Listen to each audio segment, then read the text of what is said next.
मेरे प्यारे छात्र एवं छात्राओं, आज मैं आपको दिगंत भाग 2 का जो पोयम यानी कविता वाला जो पार्ट है उसका अगला पोयम तुमुल कोलाहल कलह में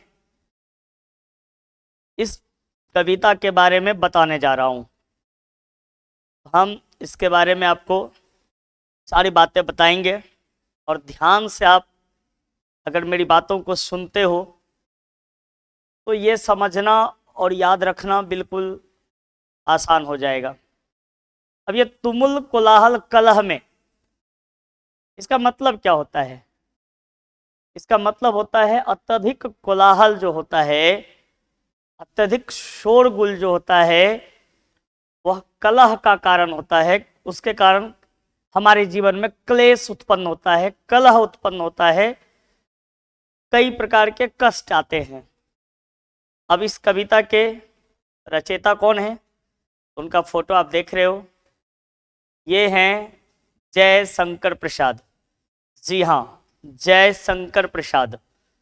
सबसे पहले हम कवि परिचय जानते हैं कि जय शंकर प्रसाद का जन्म कब कहाँ हुआ था और किस तरह से उन्होंने कविता के दुनिया में अपना वर्चस्व कायम किया।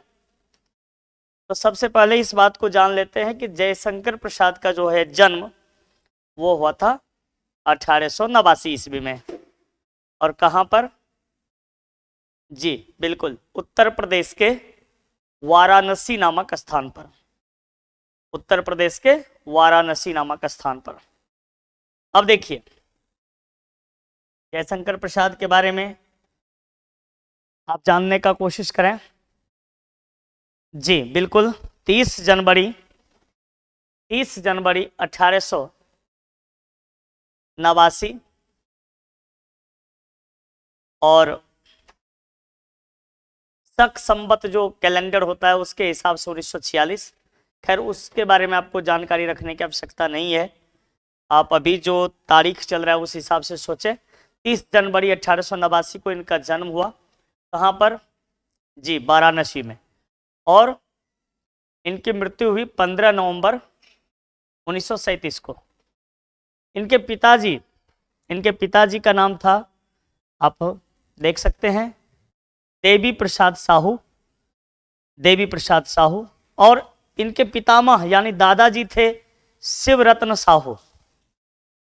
साहू, जिन्हें सुंघनी साहू के नाम से लोग जानते थे, क्योंकि ये तंबाकू बनाने के कारण ये बहुत ही विख्यात, बहुत ही मशहूर हो गए थे। अच्छा,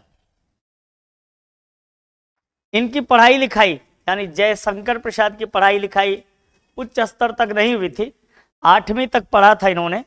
और उसके बाद जो है इनकी शिक्षा, आगे की शिक्षा घर पर हुई और घर पर ही इन्होंने जो है हिंदी, संस्कृत, फारसी और उर्दू की शिक्षा प्राप्त की।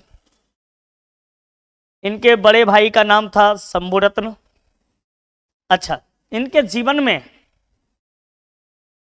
बड़ा ही कष्टकर जीवन रहा इनका, क्योंकि इनके जीवन में जो घटना हुई है वो बहुत ही कष्टकर है। महज 12 वर्ष की अवस्था में जब थे तो इनके पिताजी का देहांत हो गया और 2 वर्ष के बाद इनकी माता की भी मृत्यु हो गई। इसके बाद बड़े भाई की मृत्यु हो जाने के कारण घर में कलह की स्थिति पैदा हो गई और इनको बहुत ज्यादा अपने जीवन में संघर्ष करना पड़ा। ठीक है, तो बातों को याद रखेंगे आप। शिवरत्न साहू इनके दादाजी थे, देवी प्रसाद साहू इनके पिताजी, बड़े भाई का नाम शंभुरत्न, पिता की मृत्यु 12 वर्ष में, 2 वर्ष के बाद माता की मृत्यु और उसके बाद बड़े भाई की मृत्यु। ठीक है, नेक्स्ट देखते हैं। अब इनकी रचनाएं हैं, देखो रचनाएं इनकी जो है चित्राधार है, कानन कुसुम, प्रेम पथिक, करुणालय, झरना, आंसू, लहर और कमायनी। कमायनी इनकी प्रमुख रचना है। ये जितने भी रचना आप देख रहे हो, ये सभी रचनाएं जो है काव्य रचना है, काव्य रचना है। इनके बाद इन्होंने नाटक की भी रचनाएं की, नाटक भी लिखा, जैसे राजश्री, विशाख, सज्जन, प्रायश्चित, अजातशत्रु, स्कंदगुप्त, चंद्रगुप्त, ध्रुवस्वामिनी और एक घूंट कामना नामक भी पुस्तक इन्होंने नाटक के रूप में लिखा। अच्छा, इन्होंने कुछ उपन्यास की भी रचनाएं की, जैसे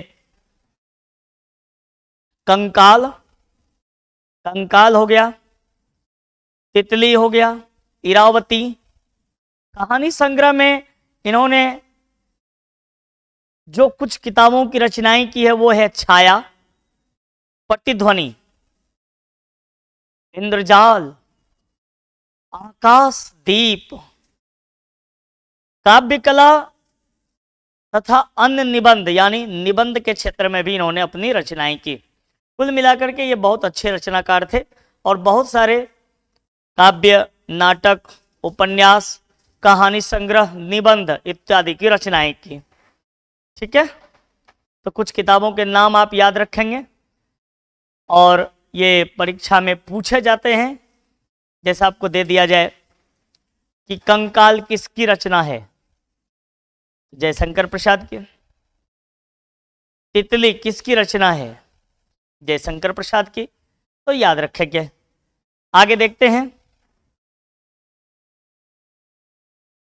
अब है कविता का लाइन बाय लाइन एक्सप्लेनेशन। आखिर इस कविता में कवि कहना क्या चाहते हैं, इस कविता में कवि क्या कहना चाहते हैं, इस बात पर हम लोग करेंगे अब विशेष चर्चा। ठीक है,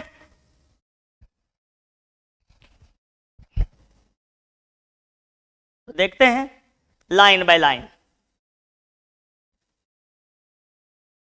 तुमुल कोलाहल कलह में मैं, तुमुल कोलाहल कलह में मैं, हृदय की बात रे मन, विकल होकर नित्य चंचल, खोजती जब निंद के पल, चेतना थकसी रही तब, चेतना थकसी रही तब, मैं मलय की बात रे मन। अब कविता को लाइन बाय लाइन समझते हैं। देखो, तुमुल कोलाहल कलह में आपने इसके बारे में जान लिया कि अत्यधिक जो कोलाहल होता है वह कलह का कारण बनता है। तो कवि कहते हैं कि जब हमारा मन अत्यधिक कलह के कारण, जब हमारा मन अत्यधिक कलह के कारण बहुत ज्यादा विचलित हो जाता है, विकल हो जाता है, तो हृदय जो है, हमारा सच्चा हृदय जो है वो हमारे मन को आनंदित करता है, हमारे मन को सांत्वना प्रदान करता है। विकल होकर नित्य चंचल, जब हमारे कार्यों से, हमारे विभिन्न प्रकार के कार्यों से व्याकुल होकर के हमारा मन थक जाता है, खोजती जब निंद के पल, तो हमारा मन जो है वो निंद खोजना शुरू कर देता है, निंद का पल खोजना शुरू कर देता है। और उस स्थिति में चेतना थकसी रही, जब हमारा शरीर पूरी तरह से थक जाता है, तो कवि कहते हैं कि ये मन जो है वो मलयाचल पर्वत से चलने वाले सुवासित, चंदन के सुगंध से सुवासित हवा बन करके मैं उस मन को शांति प्रदान करता हूँ, निंद प्रदान करता हूँ, आनंद प्रदान करता हूँ। मतलब कविता में कवि कहना चाहते हैं कि हमारे जीवन में कई निराशाएं आती है, लेकिन आशा की एकमात्र किरण उन सभी निराशाओं पर भारी पड़ता है। चाहे हम कितना ही व्याकुल हो जाएं, कितना ही परेशान हो जाएं, कितना ही थक जाएं, उस स्थिति में हमारा जो हृदय है, हमारा जो मन है, उसको आनंद देने के लिए मलयाचल पर्वत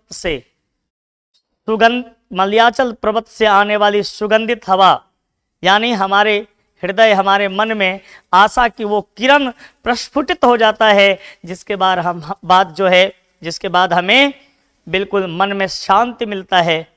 हमारा जो है मन, विचलित मन, व्याकुल मन फिर से शांत हो जाता है और फिर से उसमें नई ऊर्जा मिलने लगती है। अगला देखते हैं स्टेंजा। कवि कहते हैं, चीर विषाद विलीन मन की, इस व्यथा के तिमिर बन की, मैं उषा सी ज्योति रेखा, कुसुम विकसित प्रात रे मन। जहां, पहले इतना का मीनिंग समझ लें। चीर विषाद विलीन मन की, इस व्यथा के तिमिर बन की, मतलब अत्यधिक विषाद, अत्यधिक कष्ट, अत्यधिक विषाद मतलब हो गया अत्यधिक कष्ट हो जाने के कारण इस मन में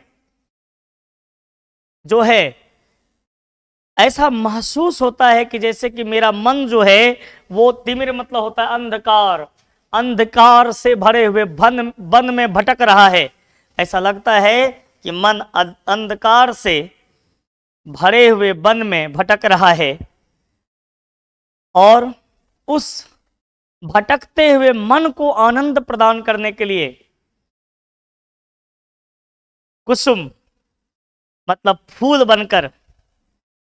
बनकर उषा की ज्योति जो है उस मन को आनंद प्रदान करता है।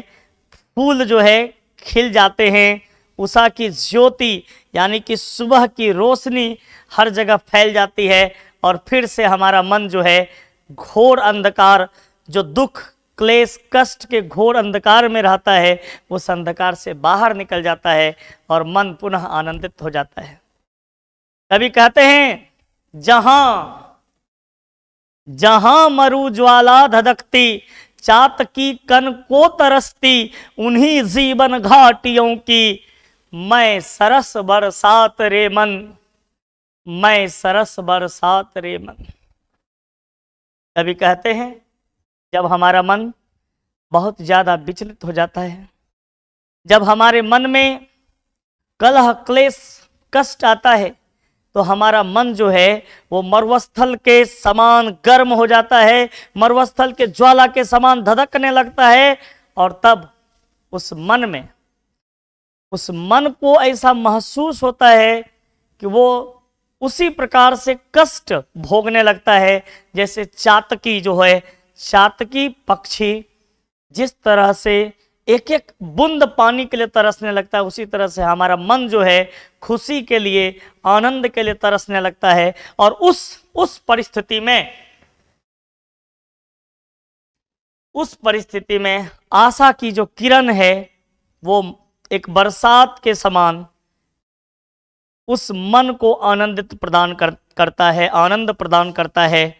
तो कभी यहाँ पे बार बार ये बताते हैं कि हमारे जीवन में घोर निराशाएं हैं, हर समय निराशा, हर समय कष्ट, हर समय दुख होता है, लेकिन उस दुख में भी, उस निराशा में भी आशा की एकमात्र किरण हमें जो है खुशियां प्रदान करने लगता है, हमारे कष्टों को हर लेता है।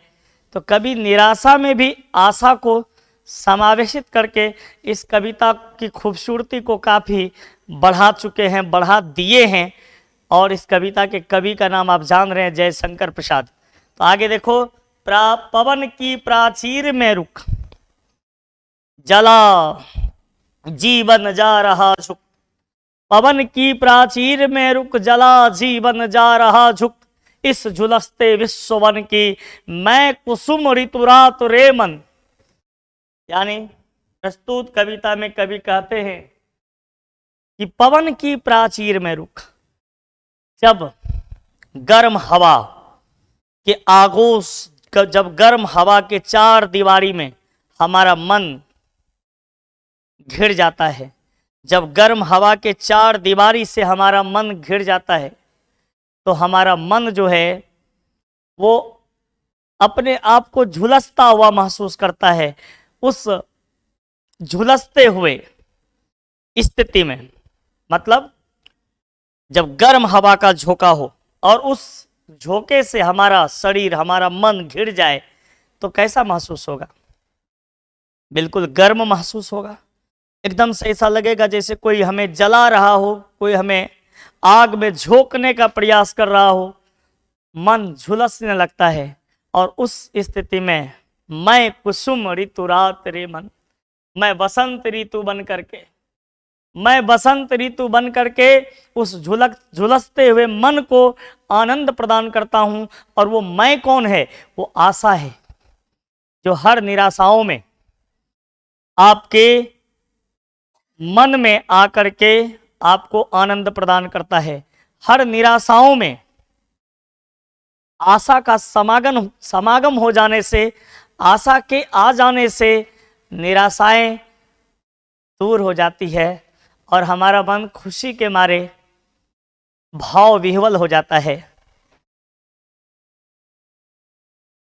चीर निराशा निर्धर से, चीर निराशा निर्धर से प्रतीक्षायित अश्रु सर्वे, मधुप मुखर मरंद मुकुलित, मधुप मुखर मरंद मुकुलित, मैं सजल जल जात रे मन।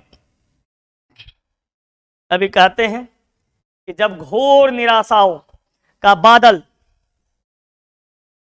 हमारे मन रूपी आसमान में पूरी तरह से फैल जाता है, तो उससे जो बारिश होती है, अश्रु रूपी बारिश, वो अश्रु रूपी बारिश जो है एक सरोवर यानी तालाब का निर्माण करती है। और उस तालाब में मैं सजल जलजात में कमल बनकर खिल जाता हूं, जिस पर कि भौरे मंडराते हैं और आनंद प्रदान करते हैं। यानी कभी निराशा को निर्धर बताते हैं, बादल बताते हैं, उससे बरसने वाले पानी को अश्रु आंसू बताते हैं, लेकिन कहते हैं कि वो आंसू भी तो सरोवर बनकर एक ऐसा माहौल बनाता है जिसमें कमल खिलते हैं और उस कमल पर भौरे आनंद से अपना जो है रस चूसने का कार्य करते हैं। तो ये है निराशा में आशा को दर्शाते हुए एक बेहतर कविता की रचना। यानी कवि कहते हैं कि हर निराशा के पीछे आशा है, और अगर हम जीवन में आशा रूपी सोच को पैदा करें तो निराशा खुद ब खुद हमारे जीवन से दूर चला जाएगा। कवि यहाँ कहते हैं कि हमें हमेशा आशावान बने रहना चाहिए। आशावान व्यक्ति को कभी भी जीवन में असफलता नहीं मिलती है। आशावान व्यक्ति हमेशा निराशाओं को धाराशायी कर देता है और जीवन में हमेशा सफलता ही सफलता अर्जित करता है। तो कविता का लाइन बाय लाइन मीनिंग आप समझ चुके हैं, और जो है इसका भावार्थ आप लोग जो है इत्मीनान से अपने नोट्स से पढ़ लेंगे, क्योंकि मुख्य रूप से जो है कविता का जो है भाव समझाने के बाद भावार्थ में किसी प्रकार की कोई परेशानी आपको नहीं होगी। हाँ, अब थोड़ा सा देख लेते हैं हृदय की बात का क्या कार्य है। हृदय की बात, तो देखो हृदय की बात का क्या कार्य है, मतलब हृदय, हमारे हृदय में कई प्रकार के भाव आते हैं। तो वहीं पे कवि कहना चाहते हैं हृदय की बात, मतलब इस कविता में हृदय की बात का क्या तात्पर्य है। तो देखो, जब अशांति, कलह और घनघोर कोलाहल की स्थिति हो, जब हमारे जीवन में अशांति हो, कलह हो, हर जगह शोरगुल हो, और ऐसी स्थिति में क्या होता है कि हृदय की जो बात होती है, जो हमारे हृदय में जो बातें होती है, जो हमारे हृदय में जो भाव उत्पन्न होते हैं, वो हमारे, उसका कार्य है कि वो हमारे दिमाग को शांति पहुंचाता है, आराम देता है। और मस्तिष्क जब विचारों के कोलाहल से घिर जाता है, जब मस्तिष्क विचारों के कोलाहल से घिर जाता है, तब हृदय की बात उसे आराम प्रदान करता है, तब हृदय की बात उसे आराम प्रदान करता है। हृदय जो है वो वास्तव में कोमल भावनाओं का प्रतीक है। जो हमारे मन में जो कोमल भावनाएं हैं, उस कोमल भावनाओं को दर्शाता है कौन? हृदय। जो हमेशा मस्तिष्क के विचारों को, जो हमेशा मस्तिष्क के विचारों को अशांत होने से रोकता है, उसमें किसी प्रकार की अशांति ना हो, उस अशांति को दूर करने का कार्य करता है हृदय की बात। ठीक है।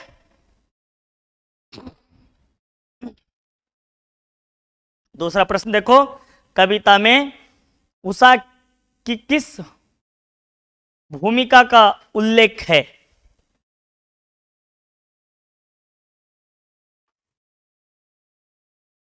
उषा जो होता है, उषा मतलब क्या होता है? भोर का समय, उजाले यानी प्रकाश का प्रतीक है। कविता में उषा काल की एक महत्वपूर्ण भूमिका का उल्लेख किया गया है। उषा काल जो होता है, जो उषा काल होता है, वो अंधकार का नाश कर देता है। उषा के आते ही सूर्य के रोशनी से पूरा विश्व प्रकाशमय हो जाता है। सभी जीव जंतु अपना कार्य प्रारंभ कर देते हैं और जगत में विश्वास का वातावरण उत्पन्न हो जाता है। चातकी किसके लिए तरसती है? तो चातकी एक पक्षी होती है जो स्वाति नक्षत्र के बुंद के लिए तरसती है कि स्वाति नक्षत्र में जब बारिश होती है तो वही वर्षा का जल वो ग्रहण करती है, तो उसके लिए वो तरसती है। ये पक्षी केवल स्वाति नक्षत्र होते हैं ना, जैसे तुम लोग पढ़ते हो ना, सिंह नक्षत्र है तो कभी हथिया कहते हो, कभी चित्रा कहते हो, ये सब नक्षत्र होता है, ग्रह नक्षत्र तो होता ही है। तो चातकी जो है उसी नक्षत्र का जल ग्रहण करती है, इसलिए वो सालों भर स्वाति नक्षत्र के जल की प्रतीक्षा करते रहती है, और जब उसे स्वाति नक्षत्र का जल मिलता है तो उसे वह ग्रहण करती है। अगला क्वेश्चन है, बरसात को सरस कहने का क्या अभिप्राय है? बरसात को सरस कहने का क्या अभिप्राय है? तो देखो, बरसात को सरस कहने का अभिप्राय यही है कि मरुस्थल में पानी का अभाव होता है, वहां धरती एक एक बूंद के लिए तरसती है, वनस्पति, पशु पक्षी, अन्य प्राणी व्याकुल हो जाते हैं, और जब बरसात होती है तो वे हरे हो जाते हैं। बरसात जो है वो आनंद और सुख का अनुभव कराता है, हमारा जीवन सरस हो जाता है, खेतों में फसलें लहराने लगते हैं, और किसान के लिए यह जो है खुशी का समय होता है, क्योंकि किसान तो अपने खेतों के फसल को देखकर बहुत ज़्यादा आनंदित महसूस करते हैं। काव्य का सौंदर्य स्पष्ट करें। और काव्य का सौंदर्य क्या मतलब लाइन आपको बीच से दे दिया गया है और उसके बारे में कुछ खास बातें आपको बताना है कि जैसे पवन की प्राचीर में रुक जला जीवन जा रहा झुक, इस झुलसते विश्व बन की मैं कुसुम ऋतु रात रे मन। अब इसको तो मैंने आपको समझा दिया है कि जयशंकर प्रसाद के द्वारा रचित यह पंक्ति, तो जयशंकर प्रसाद छायावादी शैली के कवि थे, उन्होंने इस कविता में इस पंक्ति से क्या बताना चाहा है इस बात को हम बताएंगे। तो ये एक सुंदर आत्मगान है जो कवि के मन में जो आशा और निराशा का भाव आता है, उसी आशा के भाव को कवि ने सुदृढ़ बताया है। और कवि कहते हैं कि आशा के आते ही निराशा के भाव हमारे जीवन से हमेशा हमेशा के लिए दूर हो जाते हैं। कवि कहते हैं कि रे मन, ए मेरे मन, जब जीवन पवन के चार दीवारी में बंद हो जाए और गर्मी के मारे झुलसने लगे, झुक जाए, तब उस झुलसते हुए विश्ववन की मैं बसंत ऋतु बनकर अर्थात उस झुलसते हुए परिस्थिति में मैं वसंत ऋतु के तरह आकर उस मन को आनंद प्रदान करता हूँ। बसंत ऋतु में जिस तरह से कई फूल खिल जाते हैं और प्रकृति पूरा आनंदित हो जाती है, तो उसी प्रकार से कवि कहते हैं कि मैं जो है मैं आशा हूँ जो बसंत ऋतु के तरह मानव के जीवन में प्रवेश करके उन्हें आनंद प्रदान करता हूँ।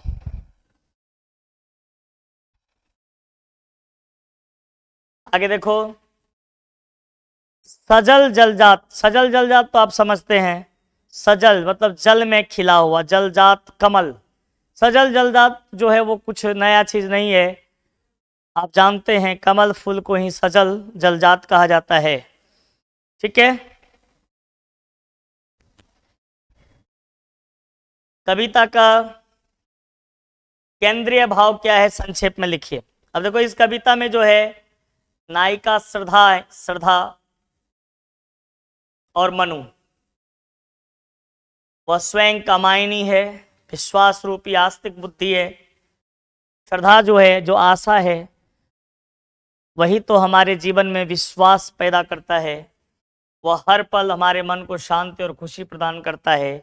वह किसी भी परिस्थिति में व्याकुल मन को शांति प्रदान करता है। श्रद्धा नारी स्वरूप का परिचय देती है। ठीक है,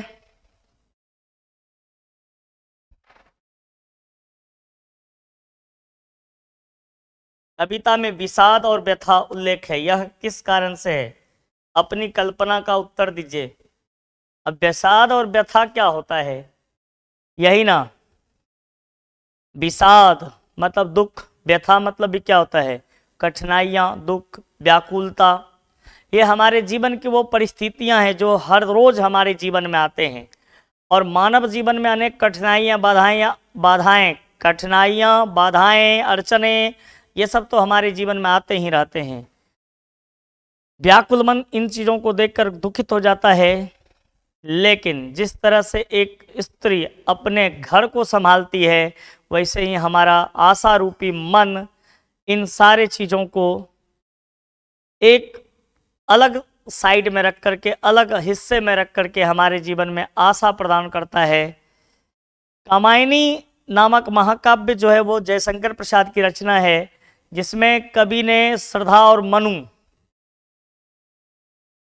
मनु के बारे में वर्णन किया है। जब श्रद्धा मनु से अलग हो जाती है तो उसके मन में विषाद और व्यथा उत्पन्न होती है, परंतु फिर वह स्वयं को संभालती है और मनु को भी संभालती है।